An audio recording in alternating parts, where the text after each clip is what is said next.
Look at those gulls. They don't even know how to drag the food onto the shore so they can get hold of it better. I mean, they're just chasing it and it just keeps going back into the water. It's a piece of fish, I guess. Again, in reasonably short sections, what was it that set you on the road in terms of oceanography and climate? Well, I started studying oceanography, marine biology, because I was thinking of feeding the world, because that's where the future was supposed to be, fish from the ocean. But then I realized early on that that's not the path to take, and I got involved with the carbon cycle. But this is before climate became a big issue. Oh, I'm sorry, I just had a... Okay. I've got on the lens. Can you just start that again? I'm sorry that... No, that's no problem. Okay, You keep no need to apologize. Anyway, so I started off with marine biology because I was worried about feeding the world, food security at the time. This was in the 60s. That's when I chose it. And then when I started, I realized early on that there was no way of actually manipulating the ocean to increase the fish stock. And already at that time, the fish stocks were plunging. So I got involved with the carbon cycle. And the carbon cycle was fascinating because it involved everything. It was part of the entire ocean was involved. And this is just a period when we were beginning to understand that there was such a thing as a carbon cycle, and that this carbon cycle was limited and was variable. And the impact on climate started developing in the 1970s. This is when I was getting deeper into the whole issue. And then I started realizing that the plankton in the ocean plays a big role in regulating carbon dioxide concentrations. And of course, the real breakthrough came in the mid-90s when the ice core records were taken, and the bubbles of air that were trapped in the ice were being analyzed, and then these incredible patterns came out of glacial, interglacial up and downs, and with the CO2 and the temperature and so on, and that was really like, mind-blowing. And then of course you projected it into the future, knowing that in the past the CO2 concentrations had increased from 180 ppm parts per million to 280 parts per million, and now they were high. They were rising. We were up to 300 at that time, and we should have been panicking. I mean, this was 350, right?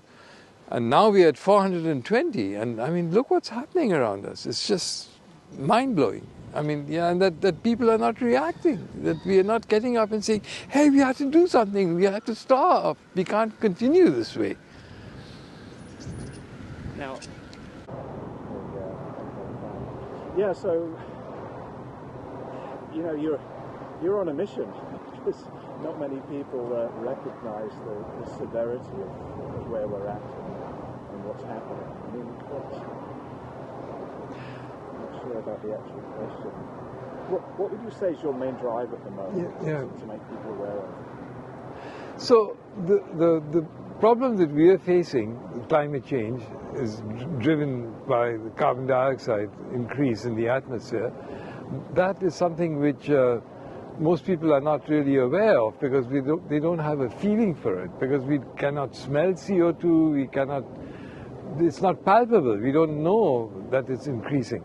We have to trust scientists to tell us that, people like myself. And I feel that we have a mission to go out and tell people what's coming our way, because they are not aware of it, but we are, and we should be, at least, if we think enough about the planet as a sphere with a very, very thin layer of atmosphere around it. And this atmosphere is changing. It has double the amount of carbon dioxide in it compared to the last glacial period, when the planet was in this dry, cold mode. And we had huge ice sheets sitting on North America and parts of northern Asia, but also in the southern hemisphere. And and this ice that was deposited on the continents led to sea level falling by 130 meters. It was 130 meters lower than it is now, the sea level. And when that ice melted, that water came back, and now we are in this interglacial, this period between glaciations, ice ages, and we had 280 parts per million of CO2 in the air. Now we have 420, which is more than the difference between the last ice age and the last and the Holocene, the pre-industrial period.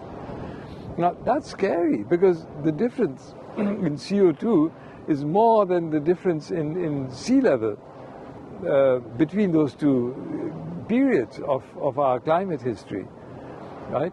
Of course, there's not enough ice to melt to raise sea levels to that extent that we had between the last ice age and the warm age, but the amount is 80 meters, and 80 meters is also, I mean, it's a staggering amount. Can we lead on to talking about the work that you're doing in climate restoration in terms of removal? That's the key to it. There's a car coming.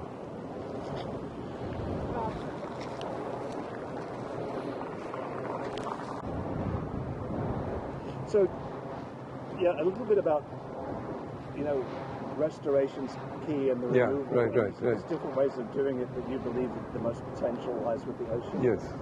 Is that a way of getting into it?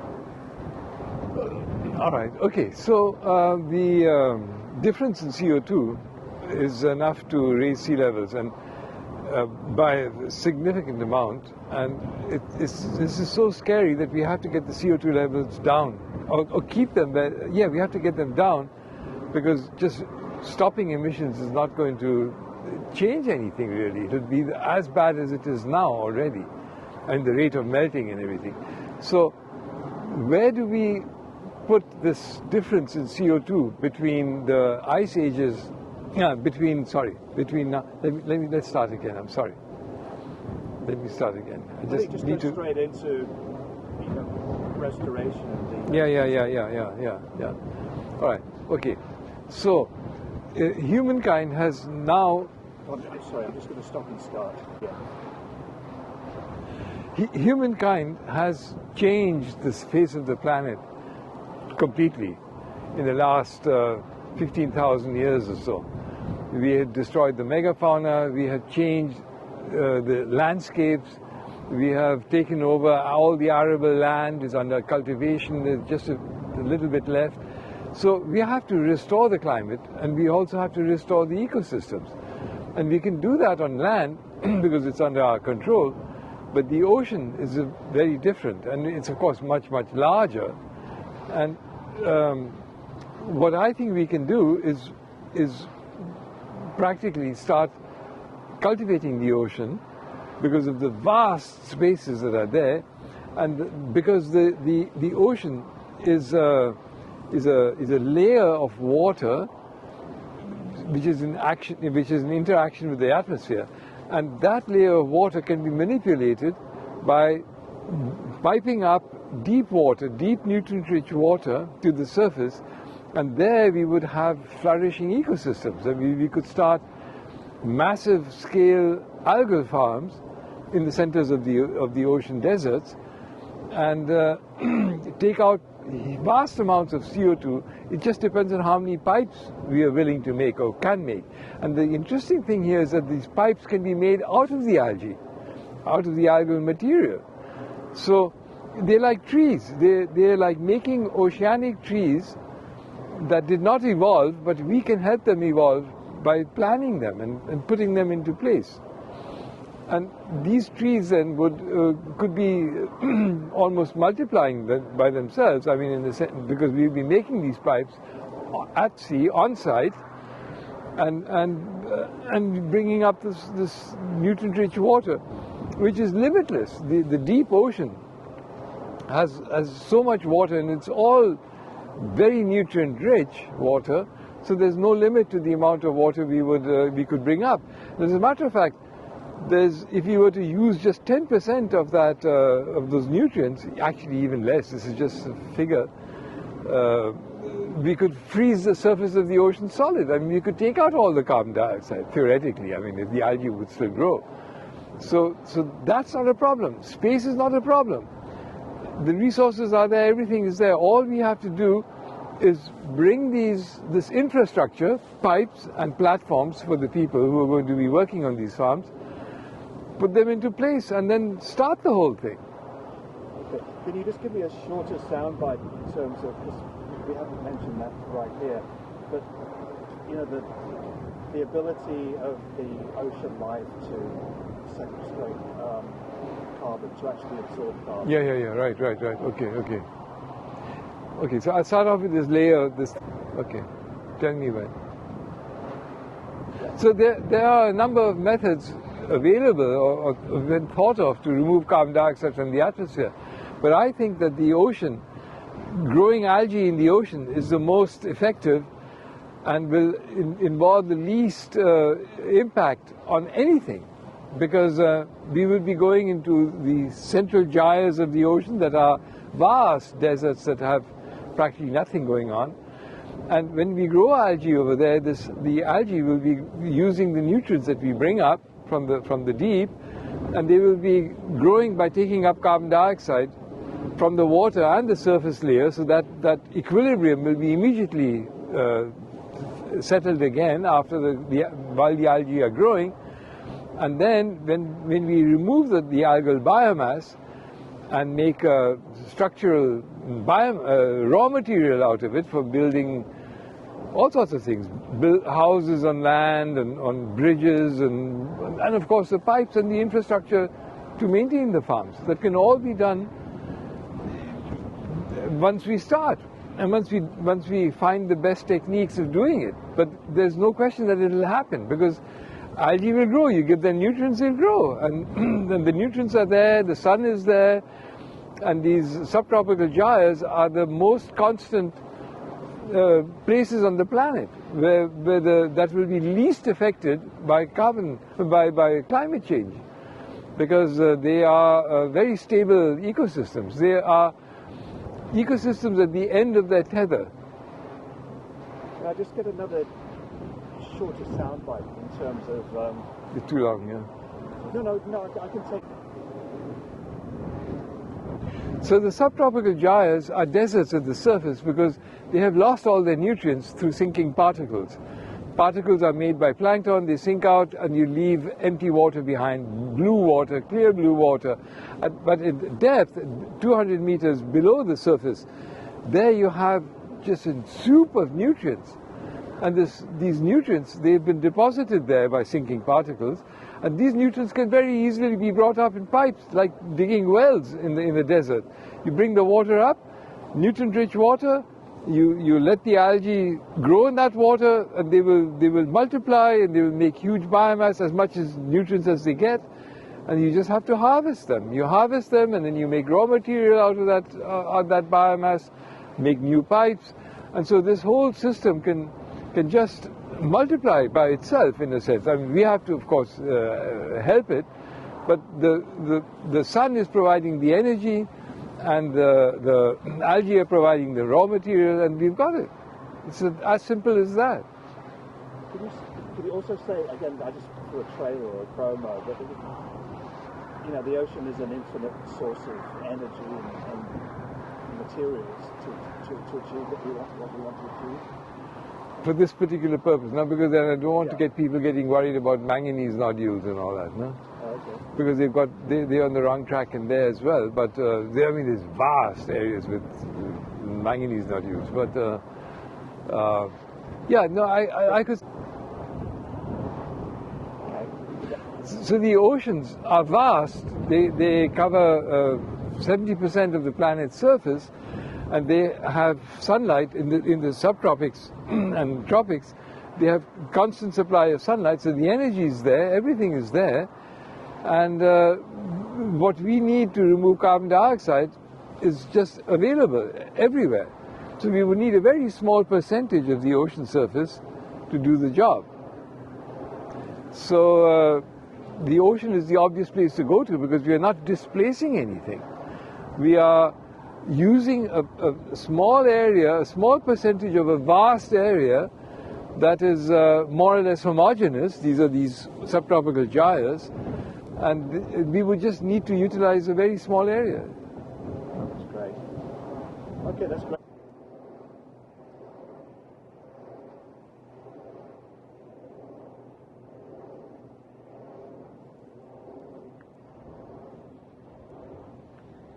Can you just walk a little bit over there?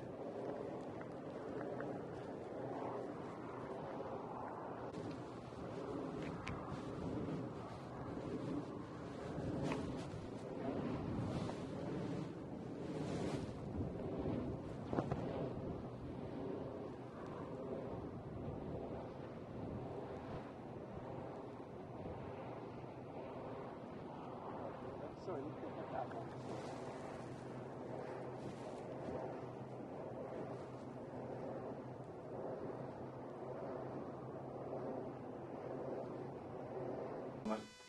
I think you were talking about the concern of communication. You know, there's so much knowledge that you've got, and how do you kind of share that? With, Right. How do you pass that on?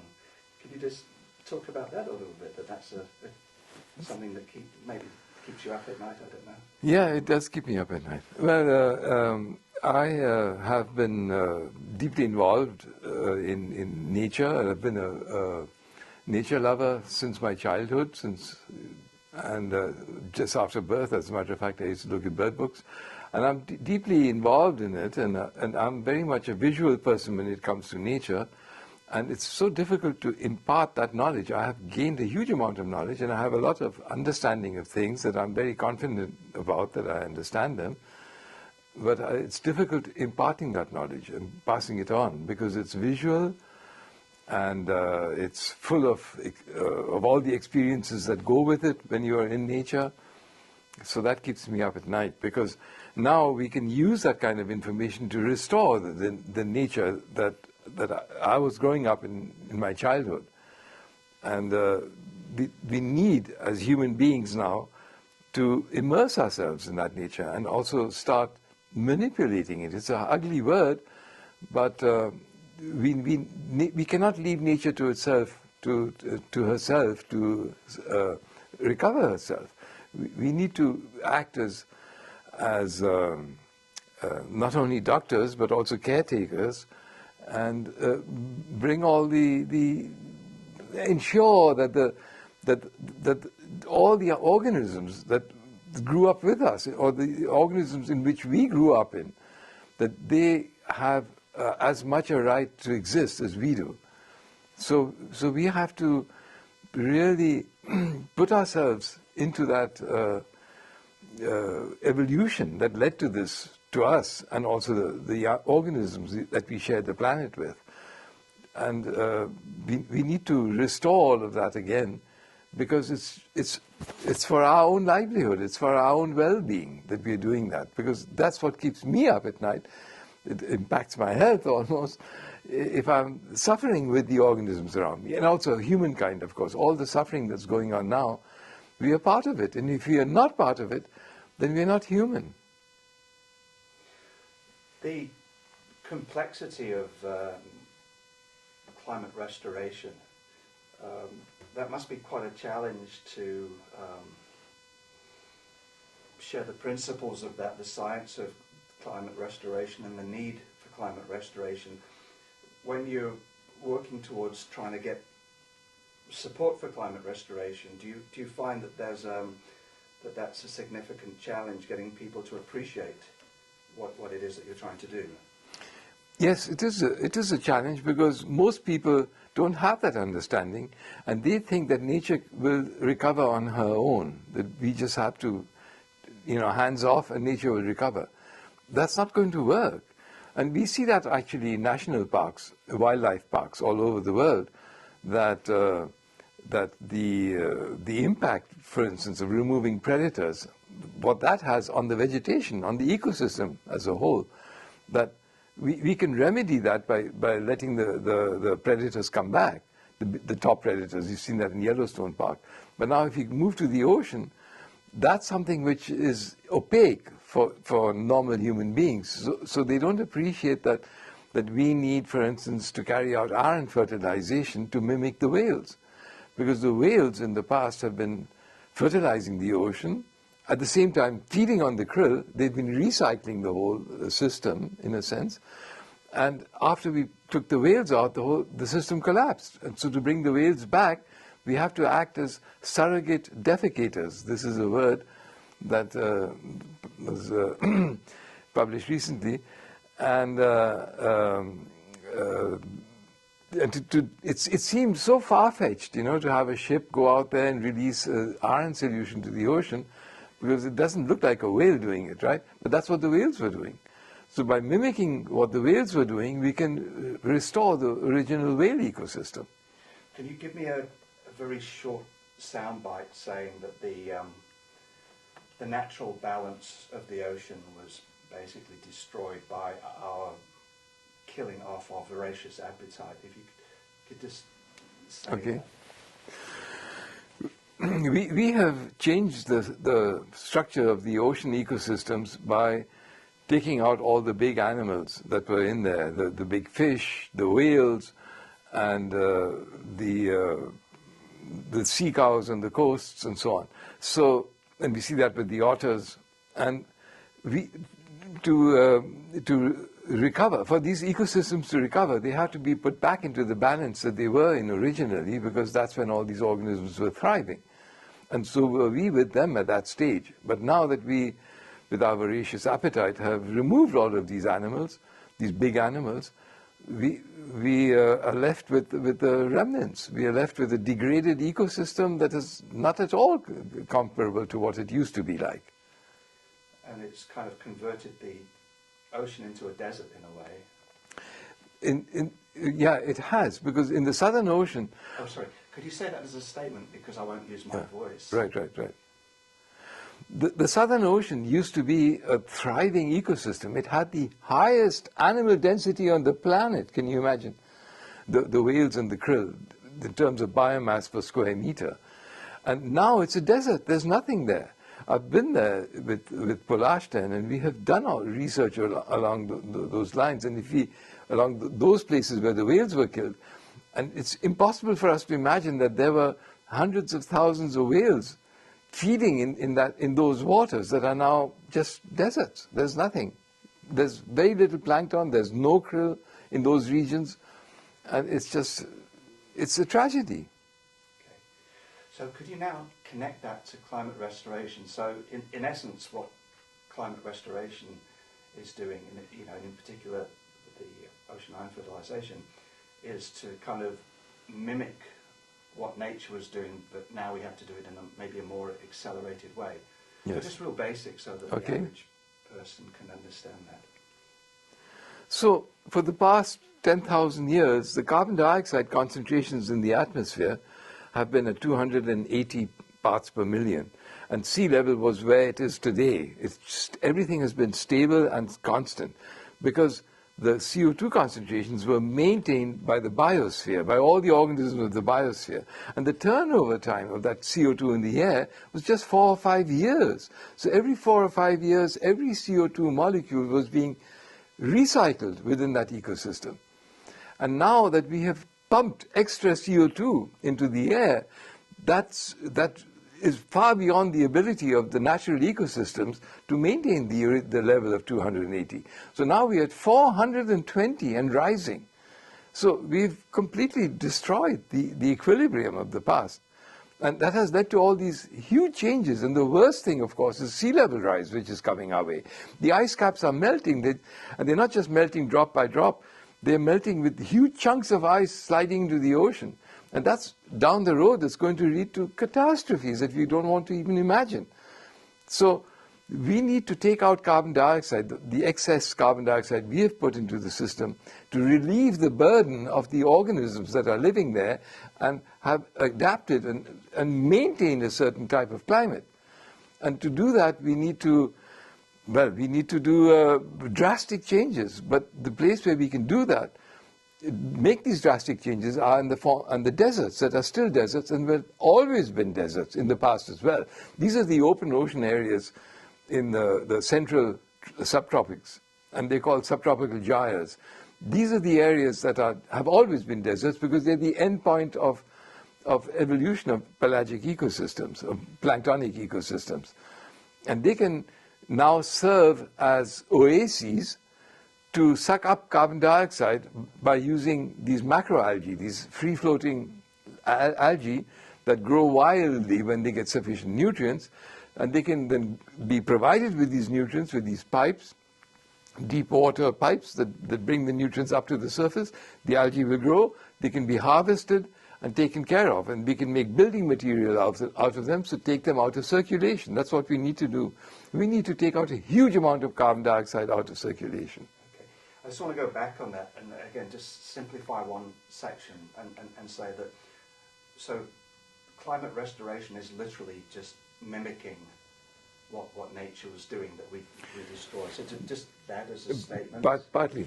No, because we have to do something drastically different to relieve the burden of the ecosystem. Because the past equilibrium that was maintained by the biosphere that evolved when we were evolving, that is no longer there. And in the carbon dioxide we have pumped into the system is so much that system cannot cope with it. So we have to take measures that are drastically different, but using nature, but in different places. And this is where we need to go. This is half the planet's surface that's not being used. These are the ocean deserts. And there we can start scooping out huge amounts of carbon dioxide in a short time. So the next point is, and again from someone like my point of view, that the fact that all this biological growth sucks out carbon, and so what you need to do is feed that material to do that. I don't think we mentioned that. So yeah. Okay, so in the past, the planet has been cooled drastically by surface floating plants that grew in the Arctic, actually, and reduced the carbon dioxide concentration from very, very high levels. They were above 1,000 parts per million, reduced them to the levels that we have now, or have had in the past so many millions of years. And that has been done in the past. So we have an analog in the past of how the biology of certain species can be harnessed to cope with the problem. Okay. So now what you need to do is to feed this material with. Okay, let me just stop for a second. So one of the options to achieve this is what's referred to as OIF, or ocean iron fertilization, and just a real short kind of in principle what that does. The oceans are iron limited because iron is a key element in biology, but it's highly insoluble in oxygenated water, meaning water with oxygen in it. So in the past, apparently, we had very much higher biomass, animal biomass in the ocean that we have taken out. And to replace that oxygen, to replace that iron, we need to add it artificially, because it took a long time for the organisms to maintain the earlier iron cycles that must have helped in maintaining those stocks. So by going to the crucial places where these large mammals were feeding, for instance the whales, but also the large fish stocks, we need to add this iron in a dissolved solution, and then we pick up the okay, one thing, I'm sorry, I've lost my thread. Just a brief recap. Okay, so yeah, it's just so I think I should start with John Martin. I mean, should I mention the name, or it's not necessary? Absolutely. Yeah, let's start off there. Yeah. That's great. Yeah, he's my hero. Okay. So it's on, yeah? Yeah. Right.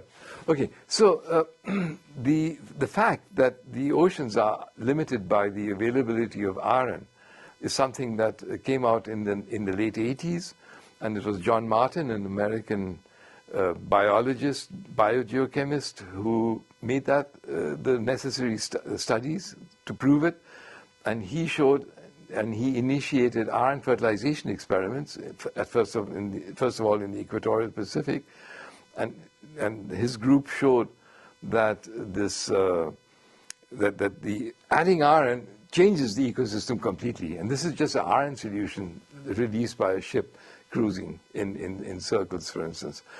And that has led to a fundamental change in our understanding of how ocean ecosystems work. This, of course, does not apply to coastal ecosystems because they have enough iron, which is leached from the continents. Iron is lost in the open ocean. But the open ocean ecology has, our view of it has changed completely.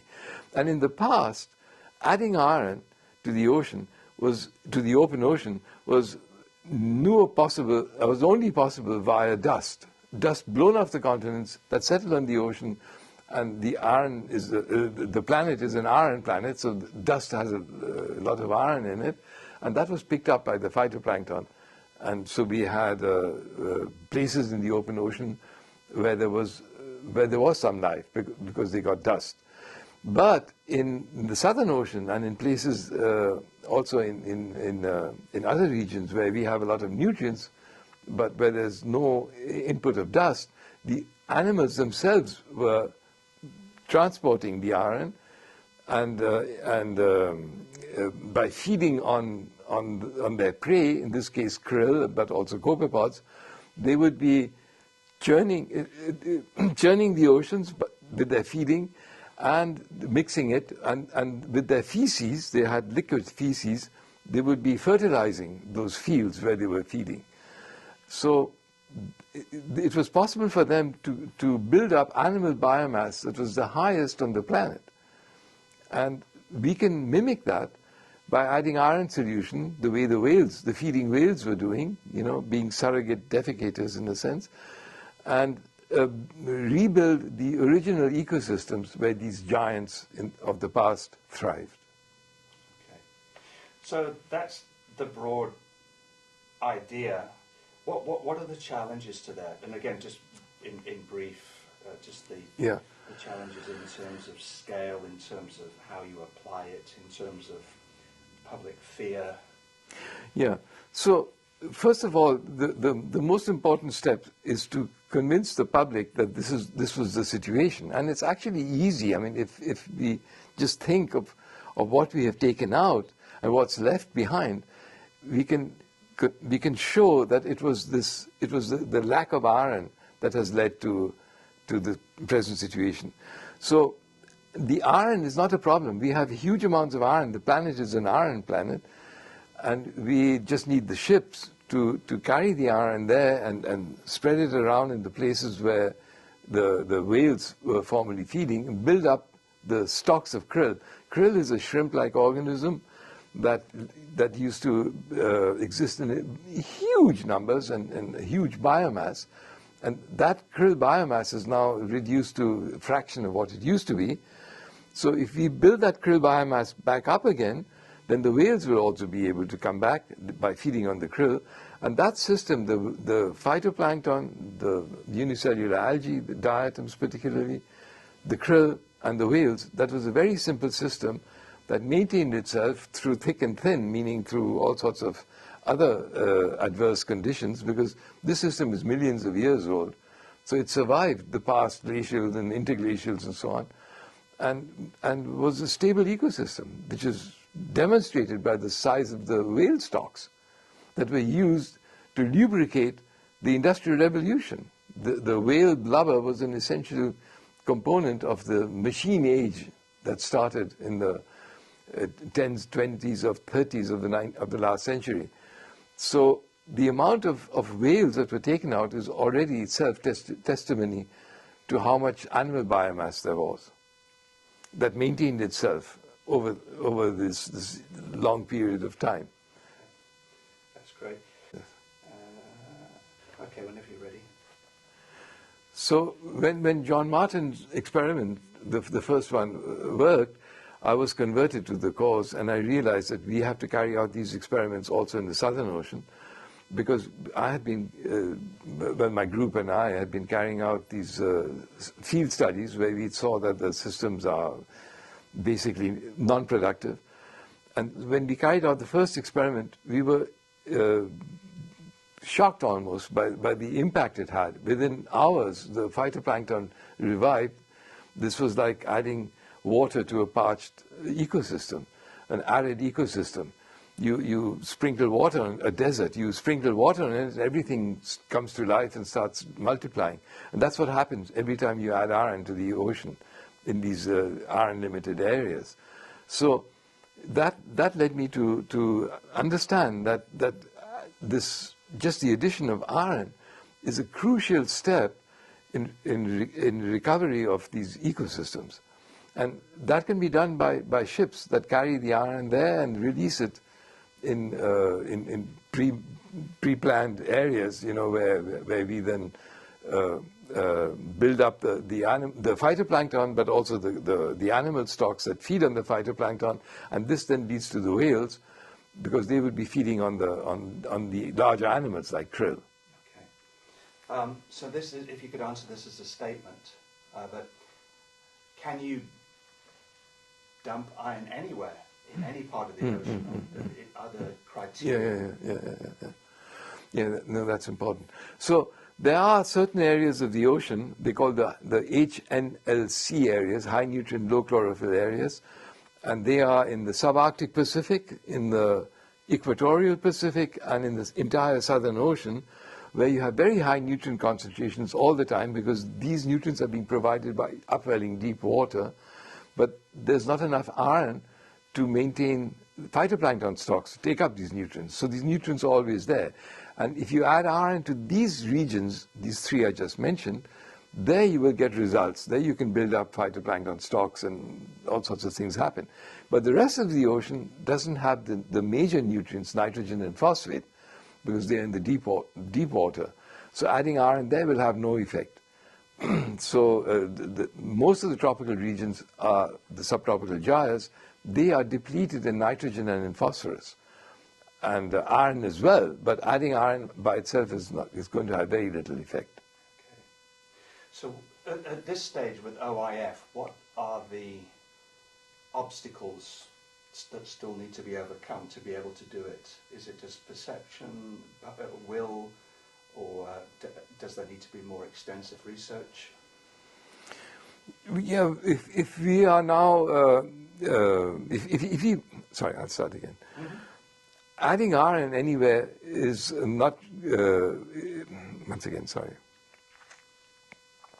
To carry out iron fertilization experiments, and I mean to do it in a large, at a large scale, in a large area, we know where to do it. I know where the whales were feeding, and I mean that information is there, and that's where I would go to do the iron fertilization. And no, sorry, again I have to Can you just... Yeah. Okay. Okay. So the iron fertilization experiments that have been carried out up to now, the 13 of them, have given us a lot of information. And particularly the three in which I was involved, I know what to expect when we add the iron, and what time of the year and where and so on. And we also know where the whales were feeding, because those must have been the areas where the impact of adding iron had its hugest effect, because it led to this enormous krill stocks and then the whales that were feeding on them. So I think we can start right now, actually, and go to this would be the Weddell-Scotia confluence. This is a band of ocean which goes right around the Weddell Sea, it's right to the middle of the Atlantic Ocean, and we would start fertilizing at one end and build up the krill stocks. So I don't think we need endless experiments and endless research. We already got that information. So we could start practically tomorrow. I mean, I could start tomorrow, and I would love to start tomorrow, because then, you know, it would be such a relief. You know, it's like piping water to a desert which is collapsed, and where the animals are all dying of thirst. You bring the water there, and then everything, you know, comes back to normal again. And it's not a big issue bringing that water there, because carrying the amount of iron that is needed is just minor. We just need 1 million or 2 million tons of iron to restore these ecosystems. And that might sound like a lot, but it's not. So that's your position. What's the position of other people? What's stopping them from saying, yeah, let's do it? So there's a lot of reluctance in the population at large, because you know, what should I say? It's just that they're being overly cautious. I don't think there's any reason to doubt that these experiments will lead to positive effects, and not what is feared, that there might be unknown consequences. Because we are not doing something totally different to what the whales were doing. We're doing exactly the same thing. And they were there for millions of years, and they were not threatened by toxic algae or whatnot. I mean, that was a system that was already functioning and viable and thriving, and we destroyed it. And we can rebuild that system simply by doing what the animals were doing, and that is just adding iron. And that's all.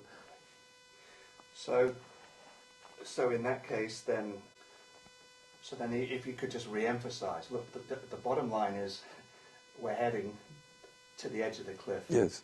And it's great that people are cautious, but we really are running out of time. Yes, okay, I can do that now. Yeah.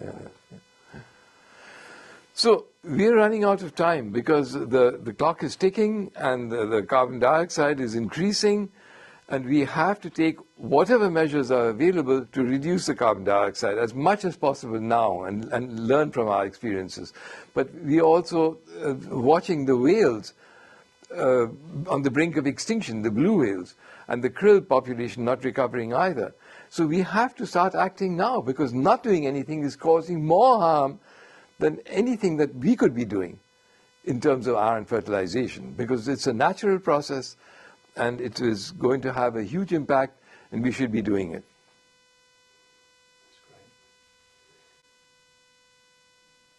That's great. Okay. We have carried out 3 iron fertilization experiments with the Polarstern, which is our cruise ship, our research vessel. And the first one was, sorry, I'll start again. We have carried out 3 iron fertilization experiments with our research vessel, the Polarstern, and have shown that all 3 worked, in the sense that they showed what we could have with the means at our disposal. The first experiment was, no, I had to start again. Okay. We have carried out 3 iron fertilization experiments with Polarstern, our research vessel, and all 3 were successful in the sense that they showed that adding iron leads to a multiplication of the phytoplankton, and no, I'm sorry, multiplication. It's actually. We have carried out 3 iron fertilization experiments with the research vessel Polarstern, and all 3 experiments were successful in the sense that we showed what is possible and where it's possible, and how much time it takes to achieve what our goals were.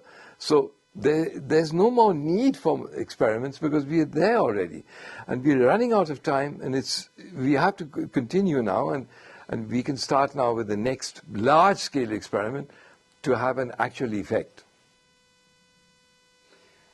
And so that's great, and that's perfect, yeah. What are your estimates about what OIF can take out? Cool. Okay. So, sorry. Oh yeah. So if you just start off by saying, look, we estimate that OIF. How much OIF can take out? Yeah. Okay.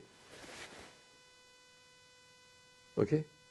So we need to take out a huge amount of carbon dioxide from the atmosphere, 500 gigatons of carbon, and OIF, ocean iron fertilization, could take out about maximum of 2 gigatons per year, and this amount is too little to have a large-scale effect, but it's too much to ignore. So we should be carrying out our ocean iron fertilization but we need to have other methods deployed to take out to do the heavy work, the real 10 and more gigatons per year that we need to do to restore the planet. Okay. That was good. Can I do it just one more time? Yes. Okay. It's the same what you said. But Right. I can see you. Yeah. Okay. Yeah, that's right. I wasn't flowing. One second. Let me just recap. All right. So, Yeah, there we go. ocean iron fertilization of the Southern Ocean could take out about 2 gigatons of carbon dioxide per year, but we need to take out 500. So the OIF on its own is important, but it's too little to do the job that we need to do. But it's also too much to ignore. So we need to start with the OIF because it can be started tomorrow. That's great. Yeah. Well, now you wanted me to just repeat the. I think just lead into it by saying, look, as I say, OIF is great, but it's not the total solution. Yeah. Okay, that was it. Yeah. And but then should I then say the algae in the open ocean? We need to go to other parts. Yeah. Yeah. So Okay. we need to look at things at Yeah. a bigger scale. Right. So yeah. Okay. So I would say now that OIF is only possible in some restricted regions of the ocean, and it's just not enough that we can take out with it. We need to go to the vast expanses of the ocean, which 50%, which are barren deserts, and we just need. Cool. Okay. So from OIF. So OIF on its own is only possible in some restricted areas of the ocean, and the amount that we could take out is just not enough for what we have to take out. But the vast expanses of the open ocean in the subtropics, they are just idling, and they receive all the sunlight needed, but they don't have nutrients. Those nutrients are just below them, and they just need to be piped up. And we are very good at putting pipes out for irrigation. We just need to irrigate them with deep water, and we will get thriving algal farms that will take up huge amounts of carbon dioxide. Can you just say that again, add to it, and just say, look, the principle is really simple. Yeah, okay. It's really straightforward. Okay. So we come back. So ocean iron fertilization can only work in a few areas of the ocean, and there also the amount of carbon that can be taken out is not much. But the vast expanses of the open ocean in the subtropics that are very easily converted into algal farms by piping up deep water from a few 100-meter depth to develop these algal farms. So the solution is very simple. We just have to do it. That's great.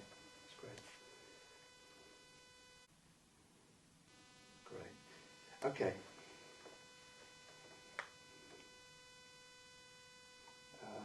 Yeah, so if you could just talk about ocean permaculture, the fact that work is well underway with this. Oh, okay. Yeah. Right.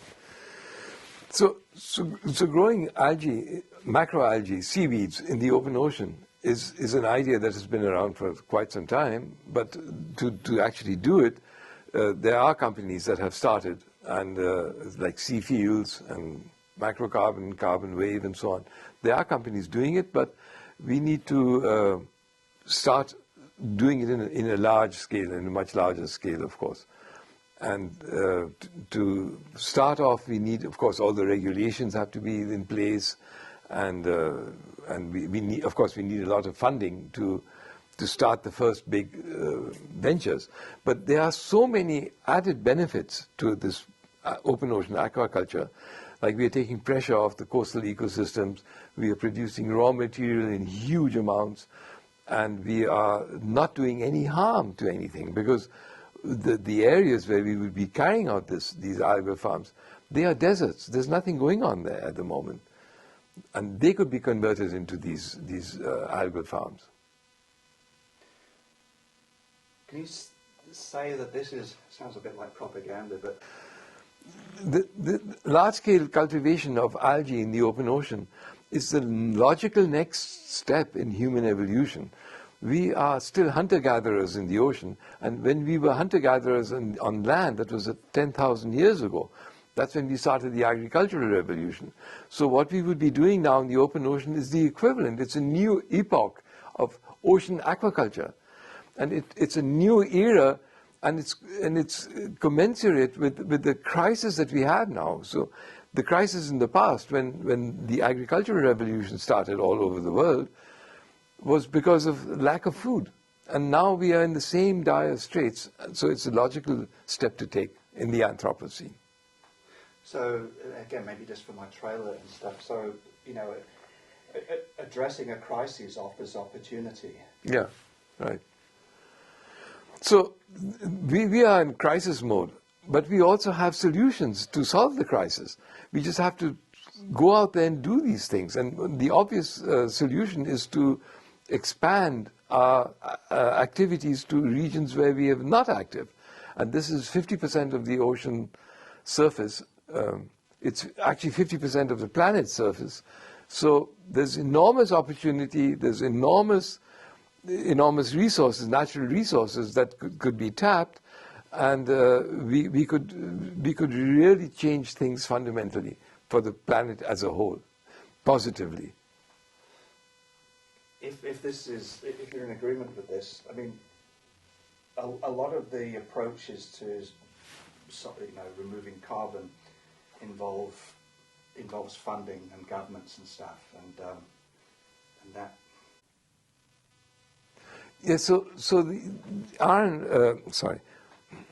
aquaculture in the open ocean offers so many benefits and has so many side effects that are of great value for the crisis that we are in now, for overcoming the crisis that we are in now. Yeah, I'll start again. Aqua farms in the open ocean offer so many side benefits, but also the main effect, of course, is taking carbon dioxide out of the air. But it offers enormous scope for innovation, for developing new techniques, but also opportunities. It offers jobs for the global south, because that's where the action is. It only has benefits. It's win-win-win situation that we are facing now. So we are in a crisis which is horrific, which is something which is not faced humanity. Okay, I'll start again. Oh, okay. So hold on. Okay. But yeah, just a more contracted, just. Yeah. No, I got carried away. That's fine. But you know what you know, funding's an integral. Yeah. No, it was the funding that we need. Yeah. So ocean aqua farms, they provide a lot of side benefits in addition to the carbon dioxide that could be removed. And they also offer scope for innovation, for all the new branches of science that are coming up, like synthetic biology, material science, engineering, ocean engineering. All these things could be combined, and if you have the funding, they could be combined and focused, and they could lead to an explosion of novelty in the way we humans have been living on this planet up to now, because we would be expanding into the oceans that have not been utilized properly now. Okay. So I can use half of that, and then if you can say so that all these opportunities will attract funding. Yeah. So okay. We're not going to be begging governments. Right. So all the positive effects of ocean aquaculture should attract funding, because they would have benefits for everybody involved. I mean, for the investors, but also for the users, for people who need jobs and useful things to do. This would all be provided. It could all be taken care of, because this would be a new dimension of the evolution of humanity that we have seen up to now. Cool. No, that's great.